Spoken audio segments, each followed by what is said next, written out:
Thank you, Mr. Speaker. I yield myself such time as I may consume. I rise today to offer Amendment 137, which takes the simple yet important step of directing the Defense Health Agency to report to Congress on options for allowing active duty service members to participate in Veterans Affairs psychedelic-assisted therapy clinical trials.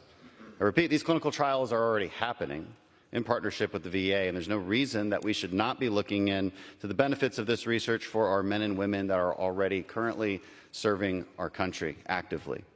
And I want to be really clear about why I'm supporting this, what is actually a very small step to research psychedelic-assisted therapy for our active duty service members. This is not about legalization. This is not about recreational use. It's about honoring our promise to our military families and confronting the high incidence of suicide in the military and veteran community.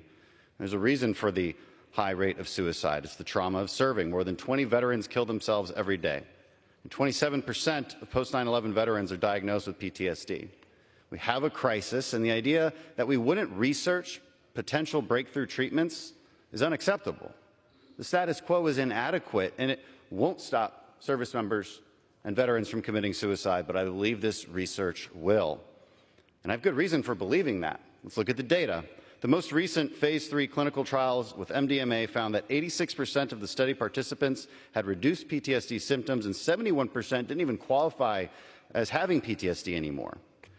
People think, they hear the word psychedelics and they think Woodstock. But this is not a 1960s LSD trip that many people might be imagining. As some groups are actively lobbying Congress, no, this is not the work of the devil. It is not the work of the devil when this treatment is actually saving families and keeping families together. This therapy is supervised by a medical practitioner. It occurs with repeat treatments in a very controlled setting. And oftentimes it's a 1 or 2 time treatment. Follow-up results reveal that the positive effects actually continue for years, even after just 1 treatment. And these clinical trials are already changing the lives of people I know. I have so many close friends of mine who could say that they're alive today because of this treatment. Their marriages have survived because of this treatment. The idea that we wouldn't even research it, that we would keep this out of the hands of people who need it, is appalling, frankly. It's appalling. We should be listening to these stories. They have come up on Capitol Hill multiple times. For the members who say, well, we need to learn more, we don't know enough, well, then why would you get in the way of more research? And you haven't come and listened to these veterans and these service members when they have come up and told their stories. They've come up many, many times.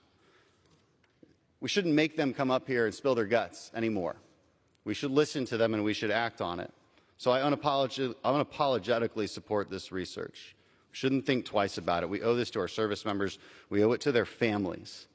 And this is a really small but a positive step in the right direction. And I think the VA and Department of Defense need to coordinate on this research into this psychedelic-assisted therapy. That's all this amendment does, and I encourage my colleagues to support it, and I reserve the remainder of my time.